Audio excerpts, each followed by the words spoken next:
Hello students. I hope पढ़ाई अच्छे से चल रही होगी। रिवीजन का वर्क भी चल रहा होगा।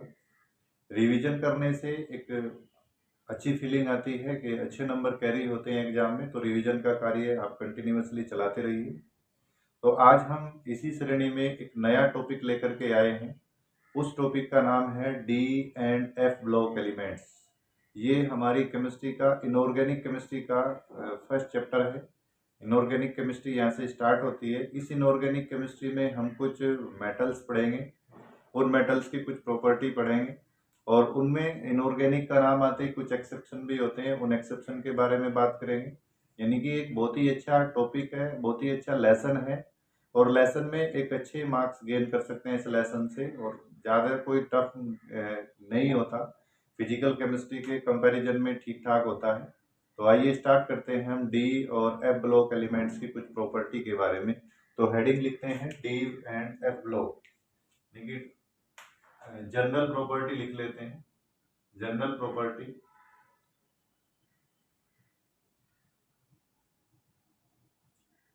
General properties of transition element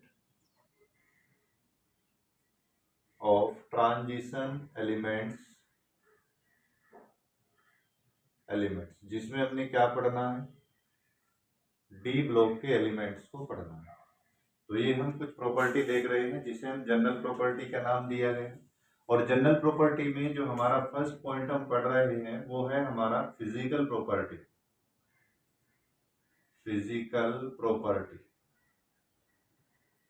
general property में फर्स्ट पॉइंट हमारा फिजिकल प्रॉपर्टी का है। तो फिजिकल प्रॉपर्टी क्या होती है?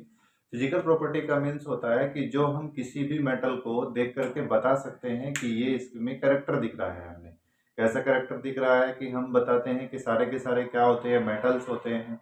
सब में क्या होगा कि वो टेंसिल स्ट्रेंथ पाई जाती है, हाई कंडक्शन और इलेक्ट्रिसिटी की वो कंडक्शन पाई जाती है, हाई थर्मल इलेक्ट्रिसिटी की कंडक्शन ज़्यादा होती है। इस तरह से कुछ पॉइंट होते हैं। तो उन पॉइंट के बारे में बात कर लेते हैं। जैसे हमने फर्स्ट पॉइंट लिखा है इसमें कि ऑल आर मेटल्स। हम फर्स्ट पॉइंट लिख रहे हैं। फर्स्ट पॉइंट क्या है कि ऑल आर क्या होते हैं, मेटल्स। यानी कि जितने भी डी ब्लॉक एलिमेंट्स हैं वो सारे के सारे क्या हैं हमारे, वो मेटल्स होते हैं। सब के सब क्या होंगे, मेटल्स होंगे। सेकंड क्या होता है कि इनके पास क्या होगी, सेकंड ये मैलिएबल भी होते हैं। ठीक है। और सेकंड हम लिख सकते हैं कि हाई थर्मल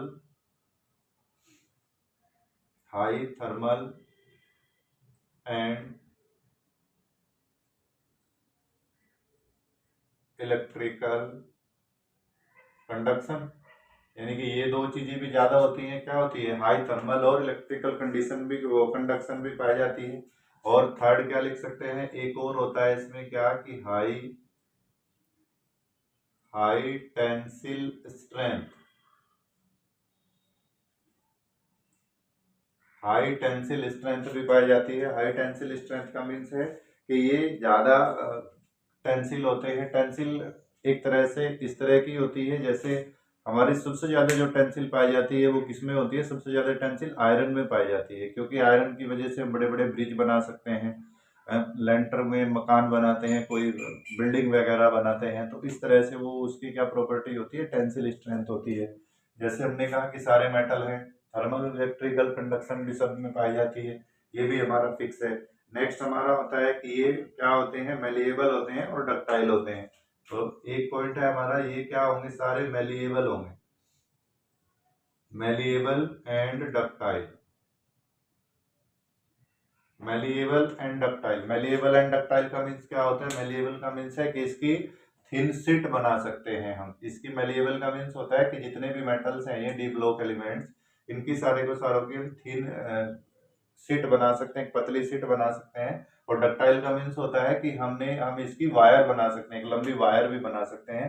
तो ये होता है इसमें डक्टाइल का, और यही पॉइंट है हमारा मेलिएबल का। तो डक्टाइल का और मेलिएबल का हमें समझ आ गया।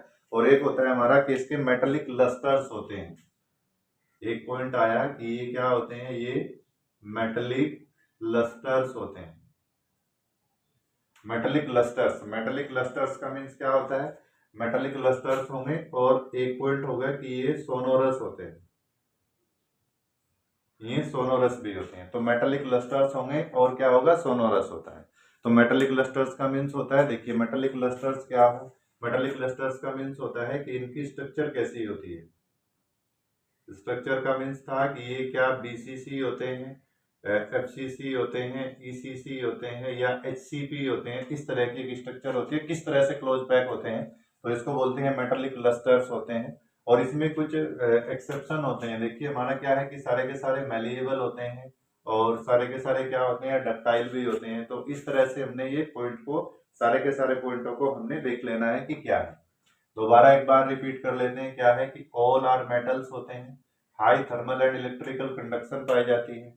नेक्स्ट हमारा क्या है कि हमने हाई टेंसिल स्ट्रेंथ हो गई, कि टेंसिल स्ट्रेंथ का मीन्स है कि ब्रिज बना सकते हैं, सबसे ज्यादा आयरन में होती है। अगर कोई पूछता है कि हाई टेंसिल स्ट्रेंथ किस में होती है, तो सबसे ज्यादा किस में पाई जाती है, आयरन में पाई जाती है। मेलिएबल एंड डक्टाइल होते हैं, यानी कि थिन शीट बन सकती है। और डक्टाइल का मीन्स क्या है कि इनकी वायर बना सकते हैं। लेकिन एक एक्सेप्ट है, एक्सेप्ट कौन है, एक्सेप्ट मरकरी। मरकरी क्या होता है, लिक्विड। तो देखिए इनऑर्गेनिक स्टार्ट होते ही एक्सेप्शन आ गए, तो एक्सेप्ट कौन है, लिक्विड है, लिक्विड एक्सेप्ट में आएगा। इसके बाद क्या है, मेटेलिक लस्टर्स होते हैं और सोनोरस होते हैं। सोनोरस का मीन्स है कि जब हम किसी मेटल के ऊपर किसी भी अदर चीज की कोई स्ट्राइक कराते हैं, तो स्ट्राइक कराने से उसमें से कुछ साउंड प्रोड्यूस करता है, वो उसे बोलते हैं सोनोरस। तो और स्ट्रक्चर बीसीसी होगी। अब क्या है, एक्सेप्शन है। एक्सेप्शन कौन है इसमें, ये देखिए एक्सेप्शन, एक्सेप्शन में कौन कौन दिए हुए हैं हमारे। एक तो होता है हमारा जेडन, यानी कि जेडन आएगा। और जेडन के बाद एक आता है H G C D, Z N H G और सी डी। एक्सेप्शन में जेडन, एच जी और सी डी। और एक होता है इसमें एम एन भी, एक्सेप्शन के केस में आता है। यहाँ पर इसके इस वाले का एक्सेप्शन है। इसमें कहा कि लस्टर्स, मेटालिक लस्टर्स, ये सारे के सारे जो होते हैं ये बीसीसी को ये कई सारे स्ट्रक्चर प्रोड्यूस करते हैं। लेकिन ये वाले केवल जेड एच जी ये एक ही टाइप की शो करते हैं। तो इसको हम बोलते हैं कि ये केवल टाइपिकल स्ट्रक्चर शो करते हैं। तो ये एक्सेप्शन के केस में चले जाते हैं ये वाले, ये ओनली टाइपिकल स्ट्रक्चर ही शो करते हैं। क्लियर। तो हमारी फर्स्ट प्रॉपर्टी क्या थी कि हमने इसकी फिजिकल प्रॉपर्टी देख ली। फिजिकल प्रॉपर्टी में क्या है कि कौन क्या होता है, कौन किस स्ट्रक्चर शो करता है, किस तरह से थिन शीट बनती है, ये सब उसके केस में है। अब हम सेकंड प्रॉपर्टी पढ़ते हैं। सेकंड प्रॉपर्टी है एटॉमिक रेडियाई। एटॉमिक रेडियाई एक अच्छा टॉपिक है, तो चलिए स्टार्ट करते हैं। Atomic radii second point.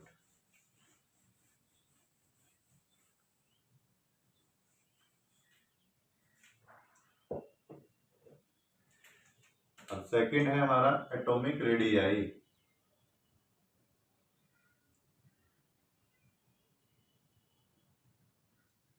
Atomic radii. अब हम एटॉमिक रेडियाई के बारे में बात करते हैं। एटॉमिक रेडियाई क्या होती है, ये हमें पता है कि एटॉमिक रेडियाई क्या। एटॉमिक रेडियाई का मीन्स होता है कि किसी भी न्यूक्लियस की, न्यूक्लियस से लेकर के और आउटर मोस्ट सेल के जो इलेक्ट्रॉन होते हैं उनके बीच की जो डिस्टेंस है उसे क्या बोलते हैं, एटॉमिक रेडियाई। तो यहाँ ये बात नहीं पूछी गई कि एटॉमिक रेडियाई क्या होती है, बस ये बताया जाता है कि एटॉमिक रेडियाई का वेरिएशन कैसे होता है, ग्रुप में कैसे होता है और पीरियड में कैसे होता है। तो हम उसी की बात करते हैं कि ग्रुप में कैसे होता है, पीरियड में कैसे होता है। तो इसने कहा कि इन अ पीरियड, जो जनरल ट्रेंड है वो क्या है, in a period, in a period as we move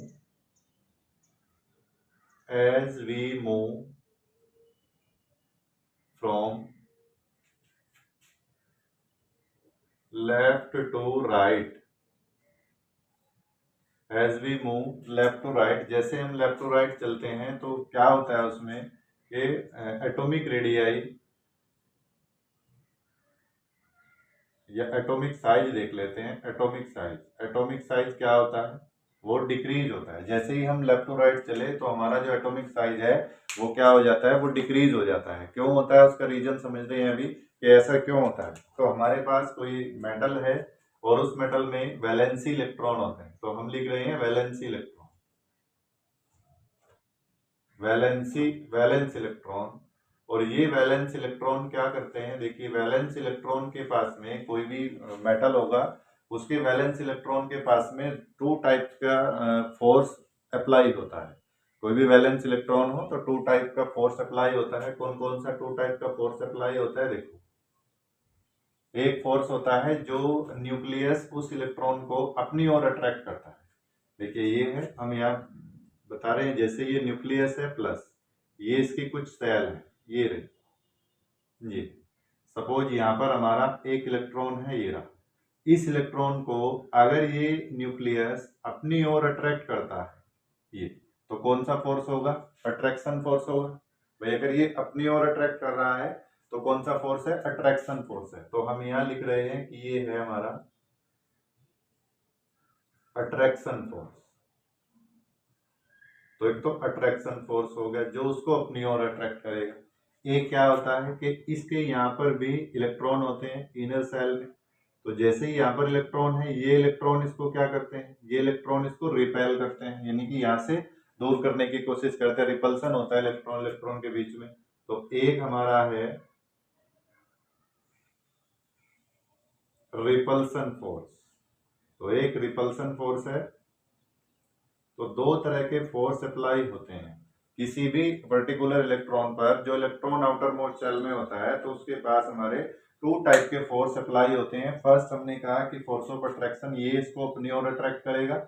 और सेकंड इसने कहा कि ये रिपल्सन, जो आउटर मोस्ट शेल से इनर वाले होते हैं वो क्या करते हैं? उसको रिपेल करते हैं। तो इसकी वजह से एक इलेक्ट्रॉन पर 2 टाइप के फोर्स अप्लाई होते हैं, और जो चीज वो फील कर रहा होता है उस चीज का नाम होता है इफेक्टिव न्यूक्लियर चार्ज। हम इसको क्या बोलते हैं? इन दोनों के जो अट्रैक्शन और रिपल्सन है इन दोनों के बीच का, यानी कि ये समझ लीजिए कि अगर ये पर्टिकुलर कोई पेन है और इस पेन को एक तरफ से कोई अट्रैक्ट कर रहा है, एक तरफ से रिपेल कर रहा है, तो इसको पता है ये कौन सा फोर्स फील कर रहा है। तो जो फोर्स फील करता है उस फोर्स को हम क्या बोलते हैं? उसे बोलते हैं इफेक्टिव न्यूक्लियर फोर्स। तो यहाँ हम इन दोनों को क्या बोलते हैं? इसको कहेंगे effective nuclear force.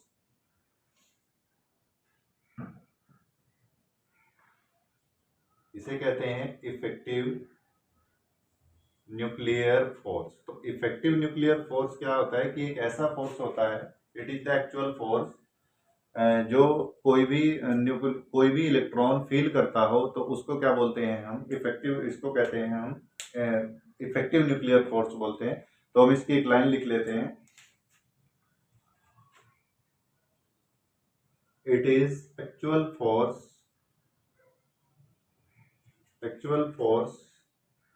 felt by the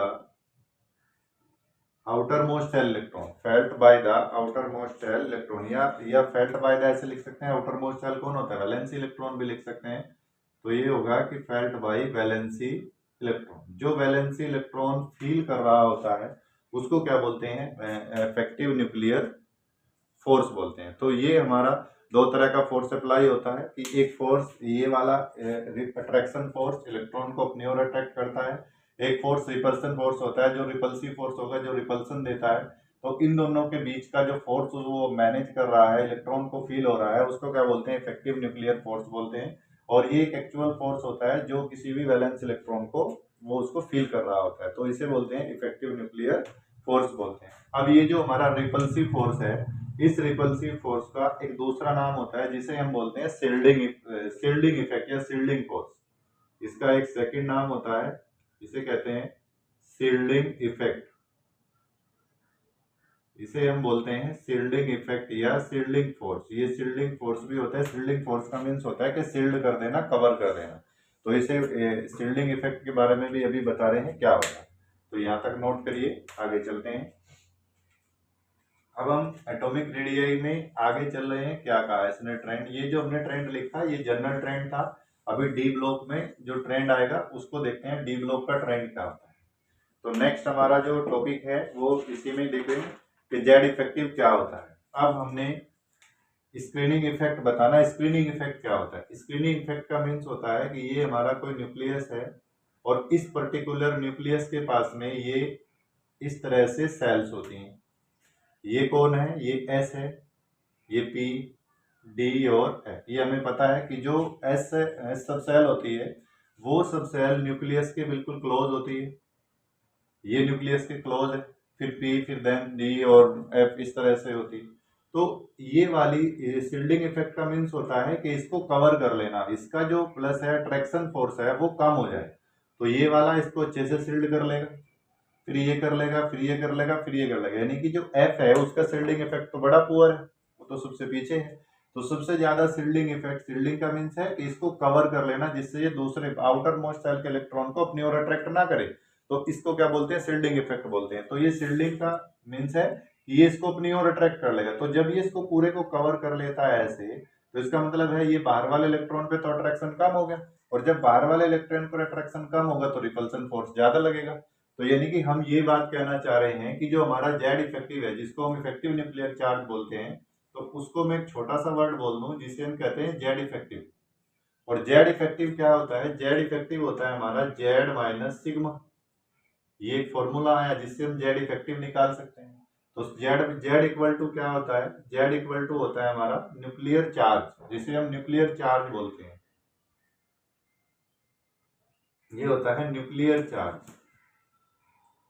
nuclear charge, nuclear charge का मीन्स होगा, ये इसको लिख सकते हैं नंबर ऑफ प्रोटॉन, यानी कि जितने उसमें प्रोटॉन होंगे, प्रोटॉन ही तो अपनी ओर अट्रैक्ट करते हैं, तो प्रोटॉन उसको अपनी ओर अट्रैक्ट करेंगे, तो इसलिए जेड क्या होता है, प्रोटॉन का नंबर ऑफ प्रोटॉन होता है।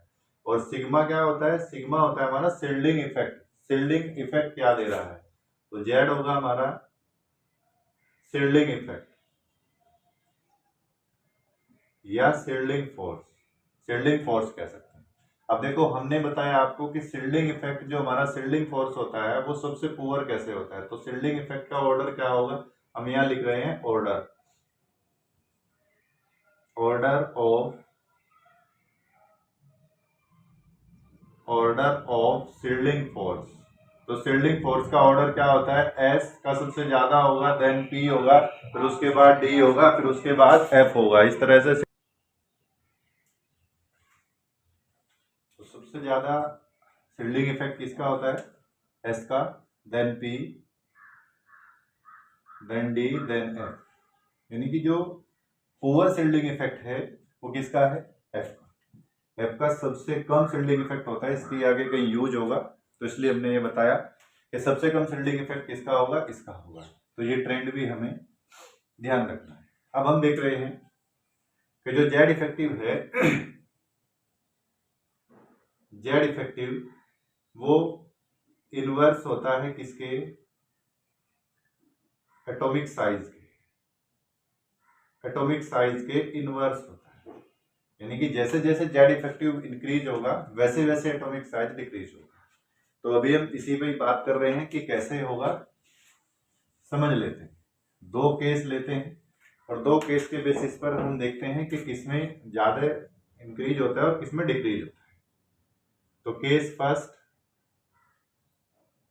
केस फर्स्ट में क्या है कि अगर हम इसमें जेड जो न्यूक्लियर चार्ज है हमारा वो इंक्रीज कर लेते हैं, तो हमने क्या किया कि जेड हमारा इंक्रीज हो गया, ठीक है, ऐसे ही लिख लेते हैं कि Z increase equal to increase, Z हमने इंक्रीज कर दिया। जेड का मीन्स है इफेक्टिव न्यूक्लियर चार्ज, यानी कि इलेक्ट्रॉन को अपनी ओर अट्रैक्ट कर रहा है। और जेड जैसे इंक्रीज हुआ तो हमने क्या किया, सिग्मा हो गया डिक्रीज, तो सिग्मा डिक्रीज हो गया, यानी कि रिपल्सन फोर्स नहीं है। देखो ये कहा ना, ये प्लस है, ये सेल है, ये अट्रैक्शन फोर्स ये तो ज्यादा हो गया, और ये जो रिपल्सन फोर्स है ये क्या हो गया, ये लो हो गया, और ये वाला क्या हो गया हमारा हाई हो गया। ये पॉइंट बता रहे हैं। तो जैसे जेड ज्यादा हो गया तो सिग्मा क्या हो गया, ऑटोमेटिक कम हो गया हमारा, और जब ये कम हो जाता है, जेड इफेक्टिव ज्यादा हो गया तो अट्रैक्शन ज्यादा हो गया। तो जेड इफेक्टिव क्या है, जैसे ही जेड ज्यादा हुआ तो सीधी सी है कि जेड इफेक्टिव भी क्या हो जाएगा, जेड इफेक्टिव भी इंक्रीज हो गया। अब जेड इफेक्टिव इंक्रीज हो गया तो एटॉमिक साइज डिक्रीज हो गया, तो एटॉमिक साइज जो होता है हमारा वो डिक्रीज हो जाता है। ये किसके केस में है कि जब जेड इफेक्टिव जब हमारा जेड ज्यादा हो जाए, यानी कि फोर्स ऑफ अट्रैक्शन ज्यादा हो जाए, तो फोर्स ऑफ अट्रैक्शन ज्यादा होगा तो न्यूक्लियस अपने आप अंदर आ जाएंगे, वो इलेक्ट्रॉन आउटर मोस्ट सेल के ज्यादा क्लोज आ जाएंगे न्यूक्लियस के, और हमारा एटॉमिक साइज जो होता है वो डिक्रीज हो जाएगा। नेक्स्ट है केस नंबर 2। अगर हम इस केस नंबर 2 की बात करते हैं तो केस सेकंड क्या कह रहा है कि हम जेड इक्वल टू क्या कर दें, जेड इक्वल टू डिक्रीज, यानी कि जेड इफेक्टिव बहुत कम है और सिग्मा जो है हमारा स्क्रीनिंग इफेक्ट वो क्या है हमारा इंक्रीज।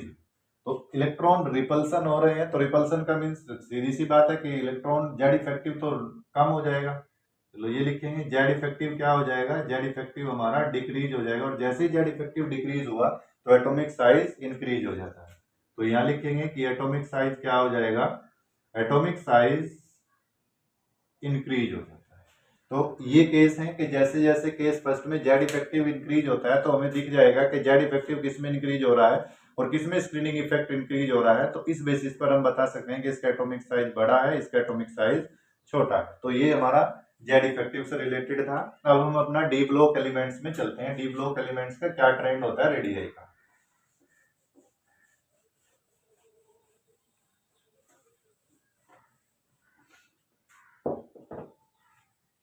अब हम डी ब्लॉक एलिमेंट्स में देख रहे हैं, इन डी ब्लॉक एलिमेंट्स। अब डी ब्लॉक एलिमेंट्स में क्या ट्रेंड दिया हुआ है, किसका, एटॉमिक रेडियाई का। एटॉमिक रेडियाई का ट्रेंड दिया हुआ है कि जैसे जैसे हम क्या है, in a particular series, in a particular series, किसी भी एक सीरीज की बात कर रहे हैं। ऐसे नहीं है कि हम 3D सीरीज में जा रहे हैं और 4D सीरीज की बात कर रहे हैं, तो ऐसा नहीं है। किसी भी एक पर्टिकुलर सीरीज में जा रहे हैं, चाहे उसमें 3D में जा रहे हो चाहे उसमें 4D में जा रहे हो, तो क्या होता है, देखिए इसमें दिया हुआ है कि जैसे हम एक पर्टिकुलर सीरीज में जाते हैं तो as we move from left to right, जैसे हम लेफ्ट टू राइट चल रहे हैं तो उसमें क्या ट्रेंड आ रहा है, तो फर्स्ट कहा इसने कि फर्स्ट क्या होता है, डिक्रीज होता है। फर्स्ट डिक्रीजेस, जैसे जैसे हम स्टार्टिंग में चलेंगे तो वैसे वैसे क्या होता है, डिक्रीज होता है। As atomic number increase, decreases as atomic number increases,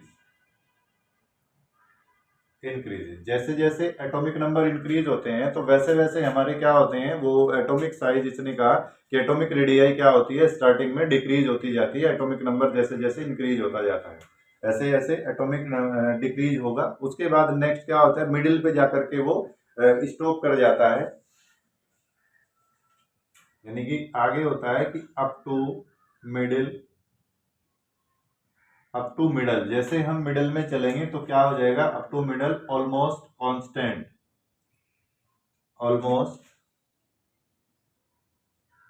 almost constant and then increase,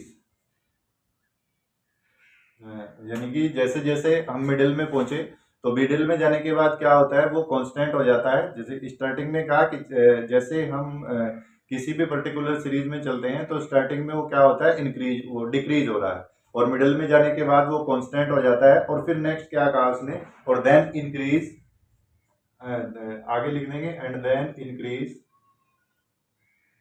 then increase, जैसे जैसे हम आगे चलते हैं तो वैसे वैसे क्या होता है, वो इंक्रीज हो जाता है, and then increase in last, last में क्या होता है, वो इंक्रीज हो जाता है। एक बार दोबारा देख लेते हैं, हमने क्या बताया कि एक ही पर्टिकुलर सीरीज है, उस पर्टिकुलर सीरीज में जैसे हम लेफ्ट टू राइट चल रहे हैं तो फर्स्ट क्या होता है, फर्स्ट वो डिक्रीज हो जाता है जैसे जैसे एटॉमिक नंबर हमारा इंक्रीज हुआ। लास्ट में हमने कहा कि जैसे जैसे मिडिल में जाता है तो ऑलमोस्ट कांस्टेंट हो जाता है और फिर बाद में इंक्रीज हो जाता है। ये ट्रेंड किस में, डी ब्लॉक में है। तो अभी इस डी ब्लॉक को हम समझते हैं कि किस तरह से वो ट्रेंड में चल रहा है। देखिए इस तरह कौन कौन से एलिमेंट्स हैं हमारे, scandium, titanium, vanadium, chromium, manganese, iron, cobalt, nickel, copper और जिंक, ये हमारे एलिमेंट हैं। अब इन एलिमेंट्स के ऊपर हम बात कर रहे हैं कि किसमें कहाँ कांस्टेंट होगा, कहाँ क्या होगा। देखिए इसमें बताया गया कि यहां से लेकर के और यहां तक क्या होता है, एटॉमिक रेडियाई डिक्रीज हो रही है। तो हम यहाँ लिखेंगे कि हमारी जो एटॉमिक रेडियाई है, एटॉमिक रेडियाई वो डिक्रीज होती है, atomic radii decrease, atomic radii decrease. तो डिक्रीज होने का मीन्स क्या है, एटॉमिक रेडियाई डिक्रीज क्यों हुई होगी, क्योंकि हमारा जो जेड इफेक्टिव है वो जेड इफेक्टिव ज्यादा रहा होगा किससे, Z effective is more than किससे, शील्डिंग इफेक्ट से, यानी कि वो उस शील्डिंग इफेक्ट से ज्यादा रहा होगा, इसीलिए क्या हुआ, इसने अपनी ओर अटैक कर लिया तो डिक्रीज हो गया। फिर आगे कह रहा है कि हमारा यहाँ से लेकर के और यहाँ तक क्या होता है, ऑलमोस्ट कांस्टेंट होता है। ठीक है, तो हम यहाँ लिखेंगे कि एटॉमिक रेडियाई क्या है, एटॉमिक रेडियाई ऑलमोस्ट कांस्टेंट, ये क्या दिया, ऑलमोस्ट कांस्टेंट कर दिया। अगर एटॉमिक रेडियाई कांस्टेंट होगी तो it means Z effective is equal to shielding effect, shielding effect के या शील्डिंग फोर्स के इक्वल हो गया, तो इसकी वजह से क्या हो गया, वो इक्वल हो गई। एंड देन क्या कह रहा है कि यहाँ पर जाकर के क्या होगी कि एटॉमिक रेडियाई क्या हो जाएगी, एटॉमिक रेडियाई डिक्रीज इंक्रीज हो गई। तो एटॉमिक रेडियाई अगर यहाँ पर इंक्रीज हो रही है तो it means Z effective is less than shielding effect, is shielding effect, तो शील्डिंग इफेक्ट ज्यादा हो जाएगा, इसकी वजह से एटॉमिक रेडियाई ज्यादा हो गई। तो अब हम नीचे एक ट्रेंड लिख रहे हैं कि क्या होता है इसमें, स्कैंडियम की साइज छोटा होगा, फिर बड़ा होगा, फिर टाइटेनियम का उससे स्मॉल होगा, देन बी, फिर देन सी आर, और फिर नेक्स्ट क्या है कि एमएन का इन सबसे बड़ा होता है और इससे भी एफई वाले से, और फिर आगे आता है क्या कि एफई, इसको यहां तक कर लेते हैं, एफई का ऑलमोस्ट कांस्टेंट है किसके साथ, सीओ के, और सीओ का जो कांस्टेंट है वो किसके साथ, निकिल के साथ में, और फिर निकिल से आगे किसका इंक्रीज हो गया, सीयू का, और देन जेडएन। ये ट्रेंड है हमारा इसका एटॉमिक रेडियाई का। तो एटॉमिक रेडियाई इस तरह से चलती है कि जेडएन का ज्यादा होगा, फिर सीयू का होगा, देन इसका होगा, फिर इसका होगा। तो ये किसका था हमारा, ये पीरियड में था, ये किसमें लिखे हम, ये पीरियड में है। जब हम किसी भी एक पर्टिकुलर सीरीज की एक पीरियड में चल रहे हैं तो तब हमारा एटॉमिक रेडियाई का ये वाला पोर्शन होता है। फिर इसके बाद हम नेक्स्ट पढ़ रहे हैं अभी ग्रुप में, जैसे हम ग्रुप में देख रहे हैं डाउन द ग्रुप, तब क्या होगा। तो सेकंड हम बात कर रहे हैं down the group.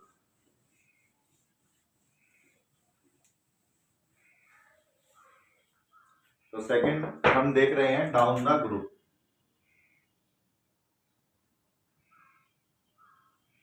Down the group, जैसे हम ग्रुप में नीचे जा रहे हैं तब क्या आ रहा है हमारा, तो हमारे पास कुछ सीरीज हैं, जैसे 3D है, 3D से हम 4D में गए, 4D से हम किस में गए, 5D में गए। तो क्या होता है, इसको छोड़ करके एक एक्सेप्शन है, एक्सेप्शन लिख रहे हैं, एक्सेप्ट एक्सेप्ट है हमारा ग्रुप 3, एक्सेप्ट है ग्रुप 3 को छोड़ने के बाद, ग्रुप 3 में तो सब में क्या होता है, इंक्रीज होता है, लेकिन यहाँ पर ऐसा नहीं होता। देखिए क्या है कि जैसे हम यहाँ से यहाँ आए तो हमारा क्या होगा, एटॉमिक रेडियाई इंक्रीज होती है।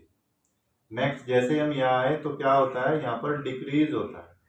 तो यहाँ पर ऊपर वाले में यहाँ से यहाँ तक जाने पर इंक्रीज हो रही है, यहाँ से यहाँ पर आने पर क्या हो रहा है, डिक्रीज हो रहा है। तो ऐसा क्यों होता है, इस बारे में बात कर लेते हैं। तो ऐसा इसलिए हो रहा है कि हम 3D 4D सीरीज लिख रहे हैं और उसमें आगे चलते हैं। चलो यहीं से लिख लेते हैं।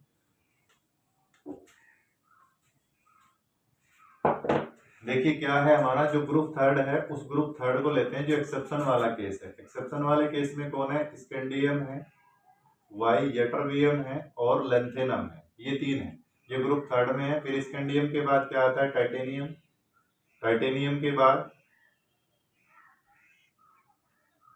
यानी कि स्कैंडियम हो गया, स्कैंडियम के देन हम लास्ट में लिख सकते हैं कौन आता है, जेडन, जेडन आएगा। और इसमें क्या आता है यारी, वो आएगा हमारा जेड आर, इसमें आता है जेड आर, तो जेड आर आएगा। और जेड आर के बाद देन हम लिख सकते हैं कौन आता है, सी डी, और इसमें आएगा होफनियम, होफनियम के बाद आता है हमारा मरकरी, ये आता है। तो ये सारे के सारे क्या है, ये 3D है, ये 4D सीरीज है, और ये 5D सीरीज है, यही है हमारा, ये 3D सीरीज, 4D सीरीज और 5D सीरीज। ये 5D सीरीज है, 3D सीरीज है और 4D सीरीज हो गई हमारी। तो इन सीरीज में जैसे हम आगे जा रहे हैं तो क्या होना है, अब चेक करते हैं। इसमें देखिए, इसमें क्या है, ये 3D है, इलेक्ट्रॉनिक इलेक्ट्रॉन वो एटॉमिक नंबर कितना होता है, 21, 22, यहाँ कितना था, 30 था। इसमें कितने ऐड करने होते हैं, 18 ऐड करने हैं। तो 18 ऐड करने के बाद कितना आता है हमारा 18, यानी कि 9 और 49, लगभग 49 आता है इसका एटॉमिक नंबर। अब हमें 49 में जब हम 32 ऐड करते हैं तो हमारा कितना आएगा 32। चलो इसको भी लिख नहीं रहे, ऐसे कर लेते। देखिए 3D 4D और 5D सीरीज में जैसे हम नीचे जा रहे हैं तो हमारा क्या पोर्शन आ रहा है, इसके बीच में यहाँ से लेकर के और यहाँ तक इनके बीच में कुछ एलिमेंट्स आते हैं सीरियम से लेकर के ल्यूटीशियम तक, जिसे हम क्या बोलते हैं लेंथेनॉइड। और ये जो लेंथेनॉइड है, लेंथेनॉइड, ये लेंथेनॉइड की वजह से आगे ऐसा होता है, क्या ट्रेंड चला था जो हमने बताया कि ट्रेंड ये था कि जैसे हम 3D से कहाँ गए 4D में, तो हमारा जो एटॉमिक साइज था वो इंक्रीज हो रहा था, लेकिन हम जैसे 4D से 5D में पहुंचे हैं तो वो क्या हो रहा है, वो डिक्रीज हो रहा है। तो ऐसा क्यों होता है, इस बारे में हम बात कर रहे हैं। तो ऐसा इसलिए होता है कि जब हम इसमें जा रहे हैं नीचे, यहाँ से लेकर के और यहाँ तक जा रहे हैं तो क्या बताया, इंक्रीज, यहाँ से लेके यहाँ आए तो क्या हो रहा है, डिक्रीज हो रहा है। ऐसे ही ट्रेंड इसमें होता है कि अगर हम यहाँ से ऊपर जा रहे हैं तो इंक्रीज, और अगर इसमें नीचे आ रहे हैं तो क्या होता है, डिक्रीज होता है। ये सब में है, लेकिन एक्सेप्ट यहाँ पर है कि जैसे हम यहाँ गए तो भी इंक्रीज होता है और यहाँ पर आए तो भी इंक्रीज होता है। ऐसा इसलिए होगा क्योंकि लेंथेनाइड से लेकर के और हॉफनियम तक इनके बीच में ल्यूटीशियम तो ये होता है सीरियम, यानी कि 58 से लेकर के और 71 तक लेंथेनॉइड होता है। और इस लेंथेनॉइड में क्या होगा, लेंथेनॉइड कॉन्ट्रैक्शन होता है, क्योंकि एफ के अंदर पुअर शिल्डिंग होती है और पुअर शिल्डिंग होने की वजह से वो उसको अच्छे से शिल्ड नहीं कर पा रहा है। तो जब शिल्ड नहीं कर पा रहा है तो वो फोर्स ऑफ अट्रैक्शन ज्यादा लग रहा है और जेड इफेक्टिव ज्यादा हो रहा है। जेड इफेक्टिव ज्यादा होने की वजह से इलेक्ट्रॉन को अपनी ओर खींच रहा है। तो इस वजह से ये क्या होता है, एटॉमिक साइज का डिक्रीज होता है। इस तरह से यहाँ से जाकर के कभी कभी तो ऐसा होता है कि ऑलमोस्ट अगर इनमें देखते हैं तो इस सीडी का साइज ज्यादा हो जाता है कि किस कंपेयर में, एच जी के कंपेयर में इतना तक भी डाउन हो जाता है। अगर हम ऐसे ही बात करते हैं आयनाइजेशन एनर्जी की, तो आयनाइजेशन एनर्जी में क्या होता है,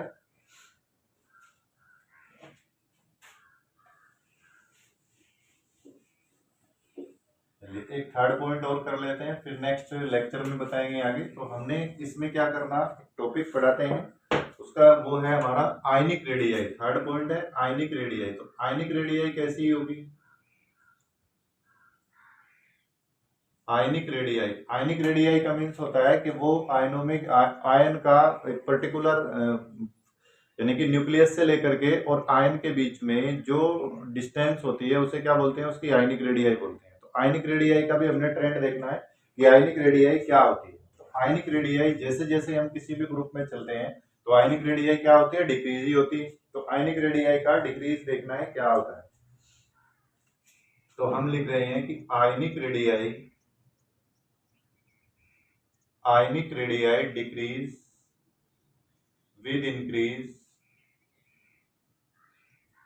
with increase oxidation स्टेट। अगर ऑक्सीडेशन स्टेट इंक्रीज होती है तो ये कह रहा है कि आयनिक रेडियाई क्या होगी, वो डिक्रीज होगी। चेक कर लेते हैं कैसे होती है। क्या ऐसा होता है कि Fe2+ और Fe3+, इनमें अगर हम साइज की बात करते हैं तो किसका साइज बड़ा होगा। इसने ये कहा कि आयनिक रेडियाई डिक्रीज होगी कब, जब ऑक्सीडेशन स्टेट इंक्रीज होती है। तो ऑक्सीडेशन स्टेट इंक्रीज हो रही है तो आयनिक रेडियाई डिक्रीज होगी, यानी कि इसका साइज बड़ा होगा। अगर हम ऐसे ही कर लेते हैं किसमें, एसएन में, एसएन क्या है 2+ है और एसएन क्या है 4+ है, तो इनमें भी इसी का ही साइज बड़ा होना चाहिए। तो यानी कि इसका साइज बड़ा, इसकी एटॉमिक रेडियाई ज्यादा, इसकी एटॉमिक रेडियाई कम होती है। तो किसी भी पर्टिकुलर अगर हम किसी एक ग्रुप में चलते हैं 3D सीरीज, लेकिन ये ध्यान रखना है जैसे हम देख रहे हैं 3D सीरीज में,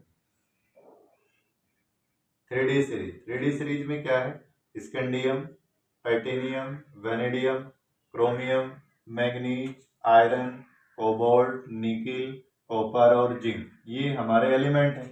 अब इसमें हमें अगर देखनी है तो हमें ट्रेंड क्या करना है कि पर्टिकुलर सबके ऊपर 2 पॉजिटिव चार्ज लेने, यानी कि चार्ज सबके सेम होने चाहिए, तब जा करके हम ट्रेंड दे सकते हैं। तो क्या ट्रेंड होगा, तो जैसे हमने कहा कि चार्ज सबके ऊपर लिख रहे हैं 2+, सबके ऊपर 2+ चार्ज है, तो इसके ऊपर भी 2+ चार्ज है, 2+ चार्ज है, 2+ चार्ज, 2+, और 2+ और 2+, सबके ऊपर 2+ चार्ज है। अब 2+ चार्ज होने की वजह से हम देख रहे हैं कि क्या इनमें कोई ट्रेंड मिल रहा है या कोई ट्रेंड नहीं मिल रहा है, तो इस बात को चेक कर लेते हैं। तो जैसे जैसे हम इधर जा रहे हैं तो चार्ज क्या हो रहा है, सबका सेम है, लेकिन फोर्स ऑफ अट्रैक्शन तो ज्यादा हो रहा है। तो आयनिक रेडियाई क्या होगी, तो ऐसे चलने पर अगर हम ऐसे लेफ्ट टू राइट चल रहे हैं तो हमारी जो आयनिक रेडियाई है, आयनिक रेडियाई यानी कि हमने क्या करना, आयनिक रेडियाई देख लेते हैं। आयनिक रेडियाई क्या होगी, डिक्रीज होगी। भाई पर्टिकुलर क्या चल रहा है, सीधा सबके ऊपर 2 पॉजिटिव चार्ज होंगे। जब 2 पॉजिटिव चार्ज हो गए तो इलेक्ट्रॉन को अपनी ओर अट्रैक्ट कर लिया, और जैसे अपनी ओर अट्रैक्ट किया तो हम इस वाले का बता सकते हैं कि इसकी एटॉमिक रेडियाई कम होगी। तो आज हमने इस लेक्चर में आपको 3 टॉपिक के बारे में बताया। फिजिकल प्रॉपर्टी बताई, उसकी आयनिक रेडियाई बताई, और उसकी एटॉमिक रेडियाई बताई कैसी होती है। तो नेक्स्ट में हम आपको उसकी आयनाइजेशन एंथैल्पी के बारे में बात करते हैं। आयनाइजेशन एंथैल्पी के कुछ क्वेश्चन भी होते हैं, तो उन क्वेश्चन के बारे में बात करेंगे। तो आप इसे अच्छे से पढ़िए। अगर कोई डाउट आता है तो आप मेरे से उस डाउट के बारे में डिस्कस करिए, मैं उस कोशिश करूँगा कि सॉल्व करूँ। Thank you.